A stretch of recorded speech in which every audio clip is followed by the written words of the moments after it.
look at this, okay, and I'm gonna throw another thing at you guys. When the greatest Canelo came out, the one that you guys seen that fought Triple G the first time, bro, dude popped dirty for clenbuterol, bro. Why do you think the second fight didn't happen? So for me, seeing that was the best Canelo I've ever seen. But that was Canelo off of steroids. So for me, that's why I feel like I see Canelo Alvarez and I see like, he's not as good as everybody thinks. Because the best one that fought Golovkin that first time was off clenbuterol. That was the best Canelo I've ever seen, and that's why he looked so good, because he was off clenbuterol.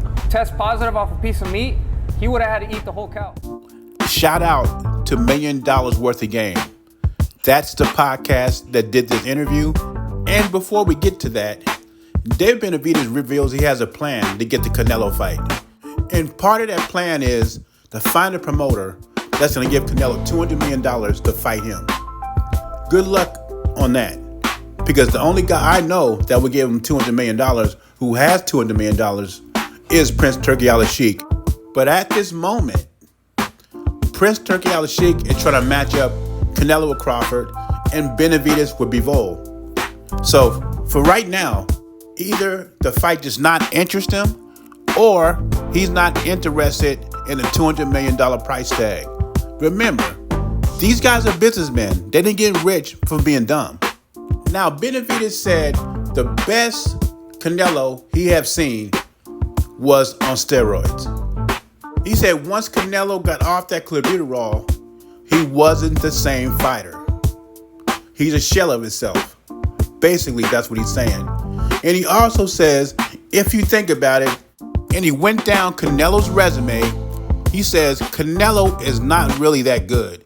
He says, that's why I cannot wait to get in the ring and show people what I can do to him. Now, what's funny about the whole situation is, has David Benavidez ever looked at his resume? Canelo has one of the best resumes of boxing. That was the wrong place for him to go.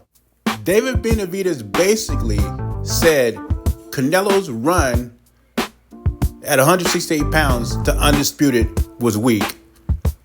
But before Canelo came there, why didn't he make the same run? Why didn't he fight the same opponents? I mean, David Benavidez was at 168 for a long time. He could have made the same run Canelo did. You know the reason why he didn't? I'll tell you why he didn't. Because him and his greedy promoter was waiting for the money to build up, and it never happened. That's why the Caleb Plant fight didn't happen. That's why he didn't fight Colin Smith, who was Ring Magazine #1 super middleweight in the world at the time. And he didn't fight any of those guys. Benavidez had a chance to put the 168-pound division on lock before Canelo came. If he would have done that, Canelo would have had no choice but to come see him. He could have controlled his own destiny. But now all I see is a child pouting at a grocery store because they didn't get their favorite candy bar. This fight is not about getting the belts at 168 pounds, which he could have done on his own before Canelo came there. This fight is about money. David Benavidez may not care about the money. Well, I'm sure his management team, his promoter, they do care about the money.